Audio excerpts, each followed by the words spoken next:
Hey guys, Sandy here, and today is the first day of Follow a Sketch February, and I'm actually scrapbooking Christmas pictures. How about that?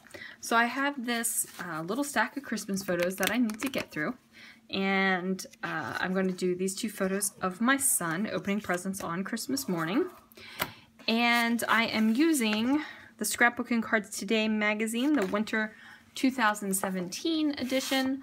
I am using this little sketch up here that was made by Becky Fleck of Page Maps.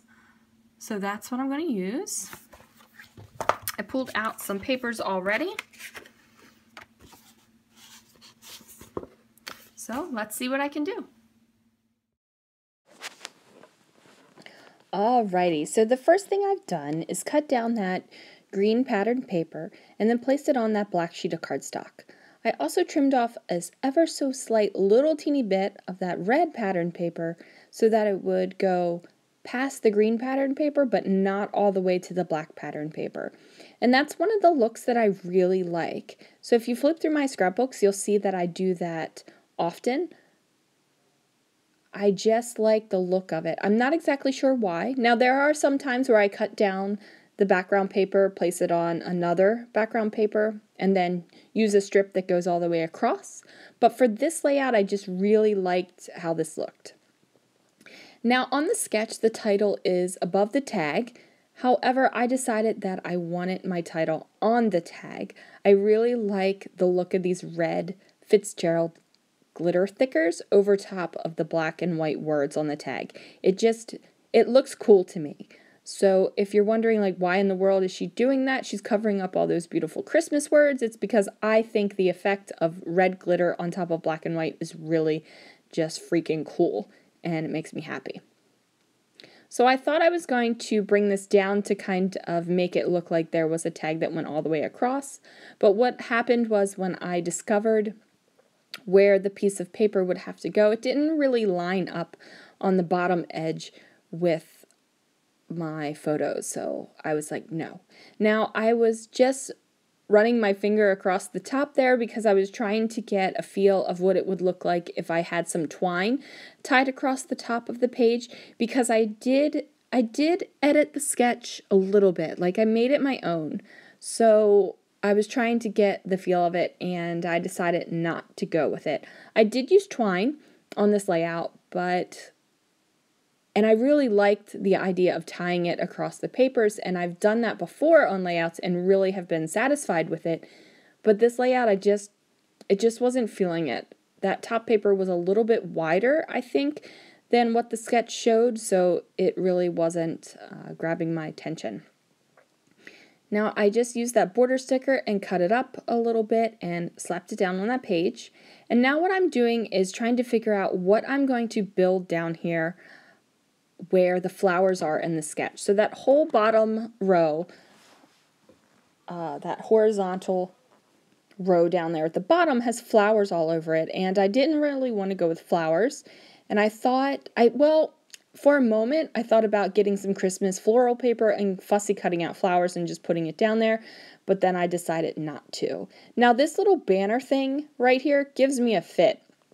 I've placed it down a couple of different places, and nothing really goes with what I'm thinking or what I'm working with.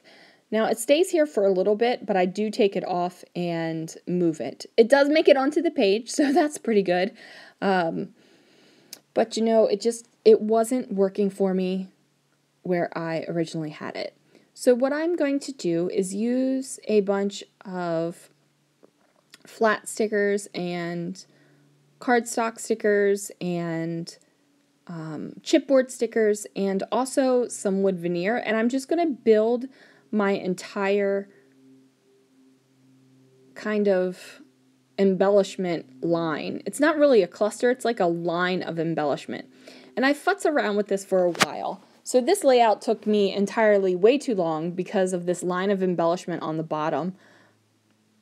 The guy was like, this is a pain in the butt. I tried to use this big number 25. It didn't really work. But, you know, I'm just going to mess around and find things that do work. I was thinking I probably could have brought that 25 down to the big cluster of embellishments at the bottom, but it didn't make it. Now I do pull out these my mind's eye button chipboard stickers, and these are cool. I use a couple of them on the page. This came in a My Mind's Eye warehouse box, and I ordered both of the warehouse boxes that were available. I can't remember if I did an unboxing or not. I might not have, because they listed everything you received. So I might not have done that. Anyway, I hadn't really unboxed them and put the stuff in my stash yet. It's been sitting in my scrapbook room in a box. So I decided to pull things out and just place them where I was going to use them. I usually don't keep collections together. If I have stickers and papers and ephemera and washi tape, I break it all apart because I store things in categories. Like my washi tape is together, my stickers are together, my ephemera is together, my paper is together. Because I don't think, oh, I want a scrapbook with this collection. I think, oh, here's a pretty piece of paper that'll go with that photo. Slap it down. Oh, I think I want to use some washi. I look through my washi. Oh, I think I want to use this. I look through this. So I don't think in color order. And that is something, you know what? Here's a tip. There are huge amounts of reasons to scrapbook or to store your scrapbooking supplies in rainbow order if you think in color. So if you're scrapbooking and you think, oh, I need something red here, store all your red stuff together. Keep it together. Whether it's washi tape or stickers or whatever it is, keep all your red stuff together.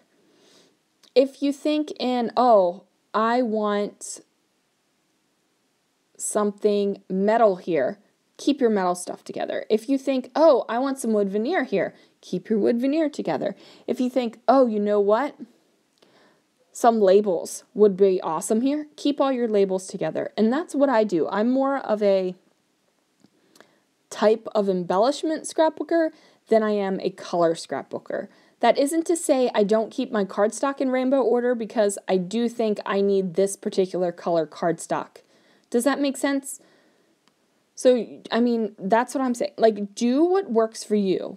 And when I changed, I used to keep everything in rainbow order. Like, I would have a red drawer and everything was red, and pink and everything was pink, and orange and everything was orange. And I really discovered that I wasn't using my stuff because I didn't think I need a pink chipboard. I just thought, I want some chipboard here. So that would be one of my tips. Like, pay attention to how you're scrapbooking. So if you're always going, I need something red here, I need something purple here, I need something green here, then by all means store your stuff that way. But if you are oh, I want a sticker here, oh, I want something metal here, oh, I want a brad here, oh, I want some chipboard here, then store your stuff that way. That's my biggest tip. That was probably the biggest game changer for me with using my stuff, was to change the way I stored it. Because I think some of my older scrapbooks aren't as embellished, not because I didn't want to, not because I didn't want more stuff on my page, but some of them are because I didn't have the stuff readily available. I would be thinking, okay, green stuff here, and I would go to my green drawer and I would be limited because green would be there. Do you know what I mean? Like, that's all that would be there. So when I kind of changed my thought process and really paid attention, was I really thinking I need something green here, or was I thinking I need a sticker here? It really was a game changer for me for actually using my stuff. And believe you me, I have a ton of stuff. Like, I could probably scrapbook for years and not have to buy anything but adhesive. So if I use a ton of stuff on a page, hooray. if I end up doing something like minimal and only use a couple like sheets of paper and a sticker or two, or, you know, a piece of ephemera or two, then I'm cool with that too. Because I'm using my stuff, and I'm using my stuff in a way that makes sense for me. Like, I just did a page that doesn't really have a lot of embellishment on it. And that's okay, because when I look at that page, I don't think, oh, I feel like it needs something, but I don't know what, and I don't want to have to dig through 80 different boxes of colorful items. No, it's minimal because I like it that way, and it feels like it's finished to me, and my memory is down. My photo and my memory is down, so there you go, I'm done. All right. Now let's see what I'm up to, because I kind of went off on a tangent of storage, which is weird on a Christmas layout, but it's Christmas in February, so like anything can go, right? So here I am, and I'm just filling in and putting in things. Hopefully you've been paying attention to what I've been doing, because I haven't really. So I've popped some things up, like that stocking's popped up, and I've just, you know, filling in this line of embellishment until it looks full and fun, because I want the weight to be down on this part of the page. So I want it to be super fun. I'm looking for something that will go on that tag above Morn, because I know it's going to be like Merry Christmas Morn, or Christmas Morn, or In the Morn, something. And I just decided to use the December, not tag, that's not a tag. I just used the December little mini word sticker here, because I figured if you read it as December Morn, it'll be cool. If you read it as Merry December Morn, it'll be cool. So it'll just be cool, like whichever way you want to do it. So I'm going to add this little flower sticker here, right? I do believe a flower sticker ends up there. There it goes.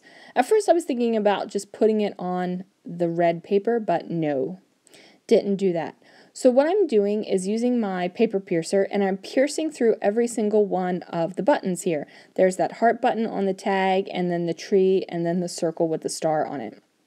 Because I am going to use my twine. This is where I'm bringing in the twine from the sketch, and just going to make a couple bows. I did feel like it needed a little bit of sparkle though, so I used some glitter tape, and I just layer it up on the bottom here. Now, I realized that I completely covered up that green label sticker that was in that bottom right-hand corner, but I'm okay with it. Once I realized it was completely covered, I was like, no, forget it. I'm not pulling all this back up just to get that one little label back out from under there. I'm like, it's one label. I'm not going to lose my mind if it's completely hidden and I don't have it to use on another page, because like I said, years, guys, I could scrapbook for years. So, okay. Now what we're doing here is messing around with the twine some more. Why am I still messing with the twine? Oh, I didn't cut all of it out. This is why I'm messing with the twine. Now, I did cut a bunch of this out because it really isn't a lot of fun to watch me poke my holes larger and lick the end of the twine so it has a nice point and the threads aren't going everywhere, and tucking it through and tying little knots and little bows. Now, I did just tie a knot in the button that I'm working on right now, but I also tied bows on the heart and the Christmas tree, so they aren't all the same. And voila, now I have the bows tied and they're on the page. And now I'm just trying to figure out what I want to do up here, because the sketch does have a little bit of embellishment up at the top. And here I pull out another one of those LE Studios labels, and I think, am I going to end up covering up this entire thing? Now what I do with this is I'm building it up, and then I end up changing it completely around. It just didn't go the way I was thinking I wanted it to go. Now, interestingly enough, I really liked that, like that little star banner that was giving me such a fit with the snowflake and the star tucked right there. I really liked that. But it didn't feel right with the pieces that I had going on up at the top. So I am going to mess around with these for a little bit and change them around. Now I did go digging through some Christmas stuff, so I cut that out because really the only thing you saw was my one hand moving around on the page while I was rifling through the other stuff. So I just didn't even go with that. Now I am completely okay with using this huge ephemera piece in this way, where I'm just kind of covering up that snowman. It's tucked underneath, and the only thing you're seeing is the top. I am so okay with that. So here I am, just picking up stuff and putting it back down and moving stuff all around. It's just a matter of where I want this embellishment to go and where it ends up. So I'm moving these things around. I really did like that snowflake and that star down there, but it got changed around. So I'm just doing some things and trying to figure out where I want things to go. I do decide to bring in this pine cone because I do have little bits of the pine cone on the floral peeking out in other places. So he is definitely going to go up there. And I'm just trying to bring in little bits of color because I do have the red, the green, the black all throughout the page. And I don't want this top part to be so removed from the bottom part because I did bring in that wood grain. So I want to make sure that I have plenty of the other items that are throughout the page up here. So that's why I've brought in these little bits and pieces. And I really wanted to bring in a Christmas tree because I love Christmas trees. Like, Christmas trees are my favorite decoration of Christmas. So that doesn't end up on the page, but I do have a lot going on this page. This is one of those pages where there's a lot of embellishment, and I'm okay with that because, like I said, years, guys, years of supplies. Okay, now I just used my Zots to put Zots on the back of the star. I don't know why I couldn't get that out, but that's what I'm doing. And I go ahead and pat that down. And I'm looking at this and I'm thinking it's looking good. And I'm liking what I'm seeing. And then I just decide to write my son's name and the year on the side here. And then this is where I realize this is my pen that is actually dying. And I go over it one more time just to darken it up because it did die a lot. And I just threw the pen away because there's no sense in keeping a pen that doesn't write well. Now this is a little gold sticker that I got at the Target dollar spot, and I felt like I needed to bring gold up to the top because I did have that sparkly gold down at the bottom. So that just this little teeny tiny bit of gold up there brings it up for me, and I'm happy with it. Now while I'm looking at this, I see that border sticker on the left hand side poking through isn't exactly straight, is it? I didn't even notice it the whole time I was scrapbooking this page. So I just tied a little bow, and I'm just going to stick it on with a Zot right up here where the little border thing meets up next to the snowflake, just to bring that twine up to the top because it is throughout the entire bottom of the page. And that's going to wrap up this page after I just add a little teeny bit more adhesive to the parts that seem to be popping up. Let's get my stuff out of the way because it keeps creeping in. And then there's some close-up looks for you. There's a couple photos. And thanks so much for joining me for this first day of Follow a Sketch February. I'm looking forward to doing this project this month, and I hope you guys are looking forward to checking it out. I will catch you guys later.